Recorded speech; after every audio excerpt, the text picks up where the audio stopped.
ಶ್ರೀನಿವಾಸ್ ಪ್ರಸಾದ್ ಹಾಗೂ ಸಿಎಂ ಸಿದ್ದರಾಮಯ್ಯ ಅವರು ಇವರಿಬ್ಬರು ಕೂಡ ಮಾತು ಬಿಟ್ಟು ಬಹಳ ವರ್ಷಗಳಾಗಿತ್ತು. ಬಹಳ ವರ್ಷಗಳ ಬಳಿಕ ಇಬ್ಬರು ಕೂಡ ಫೋನ್ನ ಮೂಲಕ ಮಾತುಕತೆಯನ್ನು ನಡೆಸಿದ್ದಾರೆ. ಆ ಮೂಲಕ ಹಳೆ ಮುನಿಸು ಮರೆತು ಒಂದಾದಂಥ ಮೈಸೂರಿನ ದಿಗ್ಗಜರು ಸಂಸದ ಶ್ರೀನಿವಾಸ್ ಪ್ರಸಾದ್ ಅವರ ಜೊತೆಯಲ್ಲಿ ಸಿಎಂ ಸಿದ್ದರಾಮಯ್ಯ ಅವರು ದೂರವಾಣಿ ಮೂಲಕ ಮಾತುಕತೆಯನ್ನು ನಡೆಸಿದ್ದಾರೆ.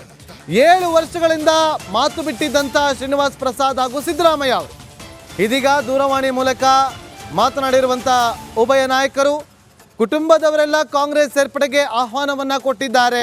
ಸಿದ್ದರಾಮಯ್ಯ ಅವರು ಯಾವುದೇ ಅಳುಕಿಲ್ಲದೆ ಪಕ್ಷ ಸೇರ್ಪಡೆಯಾಗಿ ನಿಮ್ಮ ಜೊತೆ ನಾವಿದ್ದೀವಿ, ನಿಮ್ಮ ರಾಜಕೀಯ ಬದುಕು ಸುಖಕರವಾಗಿರಲಿ ಅಂತೇಳಿ ಹಾರೈಸಿದ್ದಾರೆ ಸಿಎಂ ಸಿದ್ದರಾಮಯ್ಯ ಅವರು. ನೋಡಿ, ನಿನ್ನೆ ಶ್ರೀನಿವಾಸ್ ಪ್ರಸಾದ್ ಅವರನ್ನು ಸಿಎಂ ಸಿದ್ದರಾಮಯ್ಯ ಅವರ ಪುತ್ರ ಯತೀಂದ್ರ ಸಿದ್ದರಾಮಯ್ಯ, KH ಮುನಿಯಪ್ಪ ಅವರು ಹೀಗೆ ಕಾಂಗ್ರೆಸ್ನ ನಾಯಕರೆಲ್ಲರೂ ಕೂಡ ಹೋಗಿ ಶ್ರೀನಿವಾಸ್ ಪ್ರಸಾದ್ ಅವರನ್ನು ಭೇಟಿ ಮಾಡಿ ಕೆಲ ಕಾಲ ಚರ್ಚೆಯನ್ನು ನಡೆಸಿ ಬಂದಿದ್ರು. ಇವತ್ತು ಫೋನ್ನ ಮೂಲಕ ಮಾತುಕತೆಯನ್ನು ನಡೆಸಿದ್ದಾರೆ ಶ್ರೀನಿವಾಸ್ ಪ್ರಸಾದ್ ಅವರ ಜೊತೆಯಲ್ಲಿ ಸಿದ್ದರಾಮಯ್ಯ ಅವರು. ನಿಮ್ಮ ರಾಜಕೀಯ ಭವಿಷ್ಯ ಚೆನ್ನಾಗಿರುತ್ತೆ, ನಾವೆಲ್ಲ ಕೂಡ ನಿಮ್ಮ ಜೊತೆ ಇರ್ತೀವಿ ಅಂತೇಳಿ ಅವರನ್ನು ವಿಶ್ವಾಸಕ್ಕೆ ತೆಗೆದುಕೊಳ್ಳುವಂಥ ಕೆಲಸವನ್ನು ಮಾಡಿದ್ದಾರೆ. ಲೋಕಸಭಾ ಚುನಾವಣೆಯ ಹೊತ್ತಲ್ಲಿ ಈ ನಡೆ ಹಳೆ ಮೈಸೂರು ಭಾಗದಲ್ಲಿ ಒಂದು ರೀತಿಯಲ್ಲಿ ಕಾಂಗ್ರೆಸ್ಗೆ ಪ್ಲಸ್ ಪಾಯಿಂಟ್ ಆಗುತ್ತೆ ಅನ್ನೋದರಲ್ಲಿ ಯಾವುದೇ ಅನುಮಾನವಿಲ್ಲ. ಉಭಯ ನಾಯಕರು ದಿಗ್ಗಜರು, ಮೈಸೂರು ಭಾಗದಲ್ಲಿ ದಿಗ್ಗಜರು ಇಬ್ಬರು ನಾಯಕರು ಕೂಡ ಈಗ 7 ವರ್ಷಗಳ ಬಳಿಕ ಒಬ್ಬರಿಗೊಬ್ಬರು ದೂರವಾಣಿ ಮೂಲಕ ಮಾತುಕತೆಯನ್ನು ನಡೆಸಿದ್ದಾರೆ. ನೋಡಿ, ಮತ್ತಷ್ಟು ಮಾಹಿತಿಯನ್ನು ಕೊಡೋದಕ್ಕೆ ನಮ್ಮ ಮೈಸೂರು ಪ್ರತಿನಿಧಿ ವಿನೋದ್ ಲೈವ್ನಲ್ಲಿ ಜಾಯ್ನ್ ಆಗಿದ್ದಾರೆ. ವಿನೋದ್, ಈಗ ಇಬ್ಬರು ಒಂದಾಗಿರೋದು ರಾಜಕೀಯದಲ್ಲಿ ಏನೆಲ್ಲ ಬದಲಾವಣೆಗಳು ಕಾಣಬಹುದು ಮೈಸೂರಿನ ಮಟ್ಟಿಗೆ ಮಾತನಾಡೋದಾದ್ರೆ? ವಿನೋದ್. ನಾಗೇಂದ್ರ ಬಾಬು, ಈ ನಿಜಕ್ಕೂ ಕೂಡ ರಾಜಕೀಯದಲ್ಲಿ ಶಾಶ್ವತವಾಗಿ ಯಾರು ಕೂಡ ಶತ್ರುಗಳು ಇರೋದಿಲ್ಲ, ಜೊತೆಗೆ ಸ್ನೇಹಿತರಾಗಿ ಇರೋದಿಲ್ಲ ಅನ್ನೋದಕ್ಕೆ ಸಾಕಷ್ಟು ಉದಾಹರಣೆಗಳಿದೆ.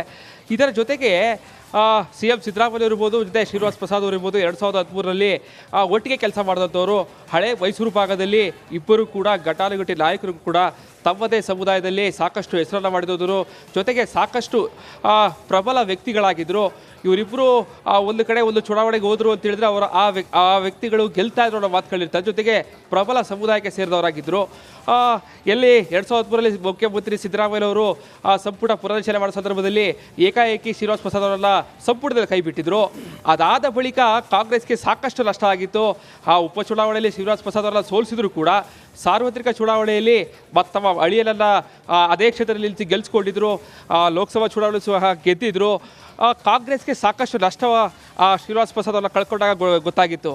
ಇದಾದ ಬಳಿಕ ಈಗಾಗಲೇ ಏನೋ 7 ವರ್ಷಗಳಿದ್ದರೂ ಕೂಡ ಅವರು ಒಬ್ಬರಿಗೊಬ್ಬರು ಮಾತನಾಡಿರಲಿಲ್ಲ. ಯಾವಾಗ ಮೈಸೂರು ಮತ್ತು ಚಾಮರಾಜನಗರ ಲೋಕಸಭಾ ಚುನಾವಣೆ ಸಾಕಷ್ಟು ಪ್ರತಿಷ್ಠೆಯಾಗಿ ಸಿದ್ದರಾಮಯ್ಯ ತೆಗೆದುಕೊಂಡಿದ್ದಾರೆ. ಸೊ ಹೀಗಾಗಿ ನಿನ್ನೆ ಕಾಂಗ್ರೆಸ್ ನಿಯೋಗ ಶ್ರೀನಿವಾಸ್ ಪ್ರಸಾದ್ ಅವರನ್ನು ಭೇಟಿಯಾಗಿ ಬೆಂಬಲವರು ಕೂಡ ಕೇಳಿಕೊಂಡಿತ್ತು. ಶ್ರೀನಿವಾಸ್ ಪ್ರಸಾದ್ ಈಗಾಗಲೇ ರಾಜಕೀಯದಿಂದ ನಿವೃತ್ತಿಯಾಗಿದ್ದಾರೆ. ಆದರೆ ಅವರು ಕೊಡುವಂತಹ ಸೂಚನೆಗಳು ತಮ್ಮ ಬೆಂಬಲಿಗರಿಗೂ ಕಾಯ್ತಾ ಇದ್ರು, ಯಾರಿಗೆ ಪ್ರಸಾದ್ ಅವರು ಬೆಂಬಲ ಕೊಡ್ತಾರೆ ಅಂತೇಳಿ.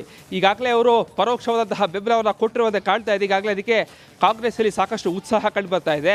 ನಿನ್ನೆ ಕೂಡ ಸಿದ್ದರಾಮಯ್ಯವರು ನೇರವಾಗಿ ಅವ್ರ ಜೊತೆ ಫೋನ್ ಮೂಲಕ ಮಾತನಾಡಿದ್ದಾರೆ. ಈಗಾಗಲೇ ಅವರ ಮೊದಲ ಅಳಿಯ ಹರ್ಷವರ್ಧನ್ ಅವರು ಕೂಡ ಕಾಂಗ್ರೆಸ್ BJPಯಿಂದ ಸ್ಪರ್ಧೆ ಮಾಡಿ ಗೆದ್ದಿದ್ರು, ಮಾಜಿ ಶಾಸಕರಾಗಿದ್ದಾರೆ. ಸೊ ಹೀಗಾಗಿ ಅವರು ಕೂಡ ಪಕ್ಷಕ್ಕೆ ಬರುವಂಥ ಆಹ್ವಾನ ಕೊಟ್ಟಿದ್ದಾರೆ. ಡಾಕ್ಟರ್ ಮೋಹನ್ ಅವರು ಕೂಡ ಈಗಾಗಲೇ ತಮ್ಮ ಡಾಕ್ಟರ್ ಇದಕ್ಕೆ ಸೇವೆಗೆ ನಿವೃತ್ತಿಯನ್ನು ಘೋಷಿಸಿ ಚುನಾವಣೆಗೆ ಸ್ಪರ್ಧೆ ಮಾಡೋಕ್ಕೂ ಕೂಡ ಸಾಕಷ್ಟು ತಯಾರಿಗಳನ್ನ ಮಾಡಿಕೊಡ್ತಾ ಇದ್ರು. ಸೊ ಹೀಗಾಗಿ ತಮ್ಮ ಕುಟುಂಬದವರೆಲ್ಲರೂ ಕೂಡ ಓಕೆ, ಥ್ಯಾಂಕ್ ಯು ವಿನೋದ್, ನಿಮ್ಮೆಲ್ಲ ಮಾಹಿತಿಗಾಗಿ.